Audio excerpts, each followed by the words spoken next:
Après le prophète sallam nomme, que s'est-il vraiment passé?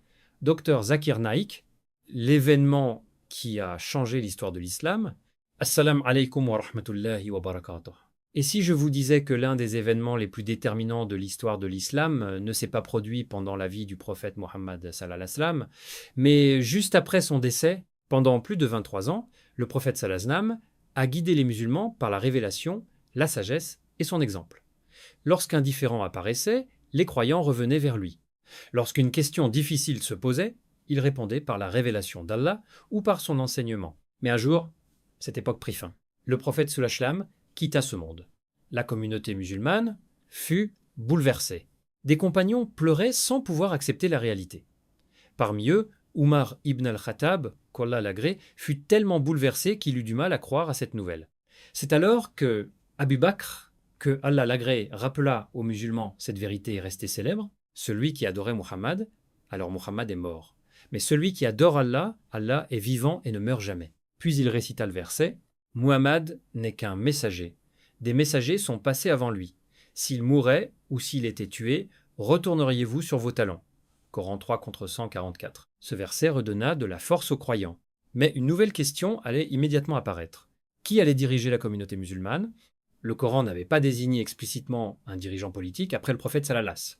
Les compagnons devaient donc prendre une décision extrêmement importante. Cette décision allait influencer toute l'histoire du monde musulman. Aujourd'hui encore, plus de 14 siècles plus tard, cet épisode continue d'être étudié, débattu et parfois mal compris. Avant d'aller plus loin, il est indispensable de rappeler une règle essentielle. Notre objectif n'est pas de provoquer des divisions. Notre objectif n'est pas d'insulter qui que ce soit. Le Coran enseigne et cramponnez-vous tous ensemble au câble d'Allah et ne soyez pas divisés. Coran 3 contre 103. Nous allons donc examiner cette histoire avec respect, en distinguant clairement les faits historiques des interprétations religieuses développées au fil des siècles. Les musulmans sunnites et les musulmans chiites partagent de nombreuses croyances fondamentales. Ils croient en Allah, ils croient au Coran, ils aiment profondément le prophète Mohammed sallallahu alayhi wa sallam. Ils accomplissent la prière, ils jeûnent le mois de Ramadan. Ils espèrent entrer au paradis par la miséricorde d'Allah. Cependant, ils diffèrent sur plusieurs questions historiques et doctrinales, notamment concernant la succession du prophète sallallahu alayhi wa sallam et le rôle de certains membres de sa famille.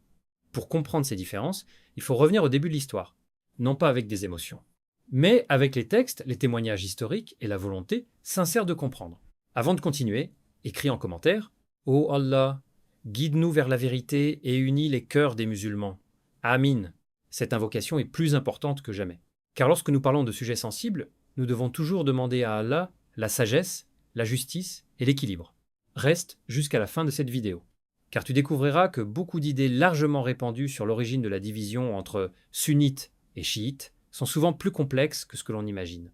Dans la prochaine partie, nous revivrons les premières heures qui ont suivi le décès du prophète sallallahu alayhi wa sallam et comprendrons pourquoi la question de la succession est devenue l'un des événements les plus importants de l'histoire de l'islam. Les premières heures, après le décès du prophète sallallahu alayhi wa sallam, comment le premier calife a-t-il été choisi? À la disparition du prophète Muhammad sallallahu alayhi wa sallam, la communauté musulmane se retrouva face à une situation totalement nouvelle. Pendant 23 années, chaque grande décision pouvait être soumise au messager d'Allah Sullamar. Désormais, cette possibilité n'existait plus. Une question devenait urgente. Qui allait diriger la communauté musulmane? À ce moment-là, les Ansars, les musulmans de Médine, qui avaient accueilli le prophète sallallahu alayhi wa sallam lors de l'hégire, se réunirent à la Saqifa des Banu Saïda afin de discuter de l'avenir politique de la communauté. Lorsque cette réunion fut connue, Abu Bakr, Umar ibn al-Khattab et Abu Ubaïda ibn al-Jarrah s'y rendirent également. Les discussions furent sérieuses, mais l'objectif était de préserver l'unité de la jeune communauté musulmane. Selon les récits historiques largement rapportés dans les sources islamiques, Abu Bakr rappela les mérites des Ansars tout en expliquant que les Quraysh occupaient une place particulière parmi les tribus arabes et que leur leadership serait plus facilement accepté par l'ensemble de la péninsule. Finalement, Umar prêta allégeance à Abu Bakr. Les autres compagnons présents suivirent progressivement cette décision. Ainsi, Abu Bakr devint le premier calife après le prophète sallallahu alayhi wa sallam. Dans la compréhension sunnite, cette désignation fut le résultat d'une consultation shura entre les compagnons. Les savants sunnites considèrent qu'Abu Bakr était le compagnon le plus qualifié pour cette responsabilité en raison de sa proximité avec le prophète salam, de son ancienneté dans l'islam et de la confiance que le messager d'Allah lui témoignait. Les musulmans chiites, en revanche, interprètent ces événements différemment. Ils estiment que Ali ibn Abi Talib, cousin et gendre du prophète salam, avait été désigné auparavant comme successeur légitime dans des événements comme celui de Ghadir Khoum, qu'ils comprennent comme une nomination à la direction de la communauté. Cette divergence d'interprétation constitue l'un des principaux points de séparation entre les deux traditions. Il est important de souligner que les historiens distinguent souvent les faits rapportés des interprétations théologiques qui se sont développées par la suite. À cette époque, la priorité immédiate était aussi de préserver l'unité des musulmans face aux nombreuses difficultés qui menaçaient la jeune communauté. Abu Bakr dut rapidement faire face aux guerres dites de Rida, provoquées par des tribus ayant quitté l'autorité de Médine après le décès du prophète sallam. Sans une direction stable, beaucoup d'historiens estiment que la communauté aurait pu se fragmenter dès ses premiers jours. Ainsi, ce qui commença comme une question de gouvernance allait progressivement devenir, au fil des générations, une question théologique beaucoup plus profonde. Comment la division s'est-elle développée au fil du temps? Contrairement à une idée répandue, la division entre sunnites et chiites ne s'est pas formée en une seule journée. Elle s'est développée progressivement au cours de plusieurs décennies. Après le califat d'Abu Bakr vinrent ceux de Umar ibn al-Khattab, puis de Uthman ibn Affan. Sous leur direction, l'État musulman connut une expansion rapide. Mais cette croissance apporta également de nouveaux défis politiques, sociaux et administratifs. Vers la fin du califat de Uthman, des critiques apparurent dans différentes régions. Des tensions augmentèrent. Finalement, Uthman fut assassiné. Cet événement marqua un tournant majeur dans l'histoire islamique. Après sa mort, Ali ibn Abi Talib devint le 4e calife.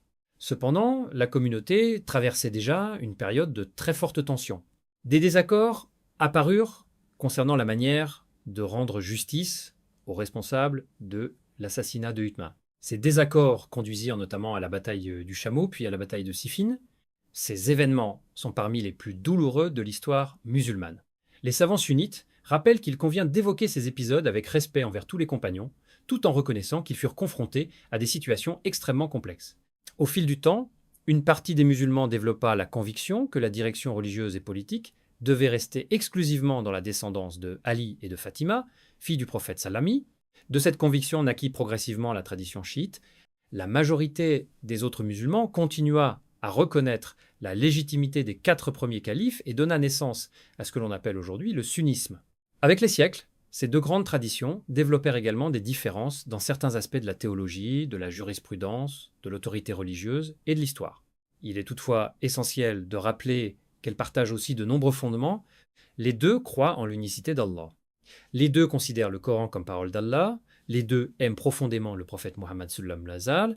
Les 2 accomplissent les 5 prières quotidiennes, jeûnent le ramadan et accomplissent le pèlerinage lorsqu'elles en ont les moyens. Ainsi, la division ne porte pas sur tous les piliers de la foi, mais principalement sur certaines questions historiques, doctrinales et d'autorité religieuse. Dans la prochaine partie, nous examinerons ces différences plus en détail, ainsi que le rôle de la révolution iranienne de 1979 et de l'ayatollah Rouhollah Khomeini dans l'histoire contemporaine du chiisme, en distinguant clairement les faits historiques des interprétations religieuses.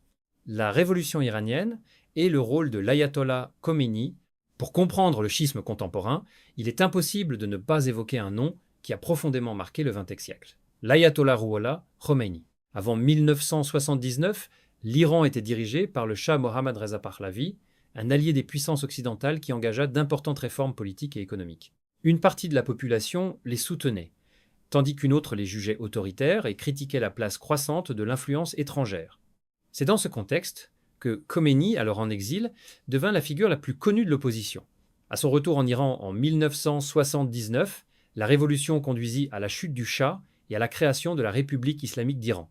L'une des principales innovations politiques de Khomeini fut la théorie du wilayat al-faqih, gouvernement du juriste, selon laquelle un grand juriste religieux exerce une autorité politique en attendant le retour de l'imam, attendu dans la tradition chiite duodécimaine. Cette conception n'est toutefois pas partagée par tous les musulmans, ni même par tous les savants chiites. Au sein du schisme lui-même, différentes opinions existent sur la place que doit occuper l'autorité religieuse dans le gouvernement. Du point de vue sunnite, cette théorie n'est généralement pas retenue. Les savants sunnites fondent leurs réflexions sur d'autres principes concernant le pouvoir politique et l'autorité religieuse. Il est donc important de distinguer les croyances religieuses du schisme, les choix politiques de l'État iranien et les opinions propres à Khomeini. Ces trois éléments ne doivent pas être confondus. Aujourd'hui encore, des musulmans, qu'ils soient sunnites ou chiites, peuvent avoir des analyses très différentes de cette période historique. Étudier cette histoire demande donc de consulter des sources sérieuses, de replacer les événements dans leur contexte et d'éviter les généralisations. Le Coran rappelle que la justice exige de ne pas laisser nos sentiments nous éloigner de l'équité. Cette règle demeure essentielle lorsque nous abordons des sujets sensibles. Ce qui unit les musulmans et les leçons à retenir, après avoir parcouru cette histoire, une question demeure: que devons-nous retenir aujourd'hui? La première leçon est que les divisions historiques ne doivent pas faire oublier les fondements communs de l'islam. Des centaines de millions de musulmans, qu'ils soient de différentes écoles ou traditions, proclament chaque jour: il n'y a de divinité digne d'adoration qu'Allah et Muhammad est le messager d'Allah. Ils lisent le même Coran, ils jeûnent le Ramadan, ils accomplissent les 5 prières quotidiennes, ils tournent leur visage vers la même Qibla, ils espèrent tous la miséricorde d'Allah.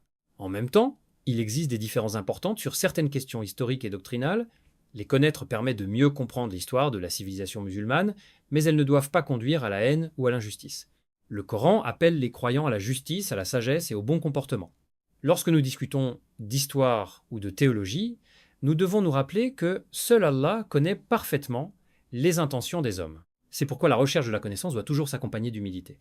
Ne crois pas tout ce que tu vois sur Internet. Lise, vérifie les sources, écoute plusieurs spécialistes, compare les arguments et demande constamment à Allah de te guider vers la vérité. Si cette vidéo t'a aidé à mieux comprendre cette période de l'histoire islamique, écris en commentaire: Oh Allah, augmente-nous en sciences utiles et unis les cœurs des musulmans sur la vérité.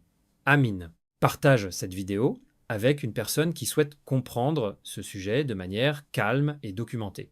Dans la prochaine vidéo, nous répondrons à une autre grande question historique: comment les 4 grandes écoles juridiques de l'islam sont-elles apparues? Ne la manque surtout pas.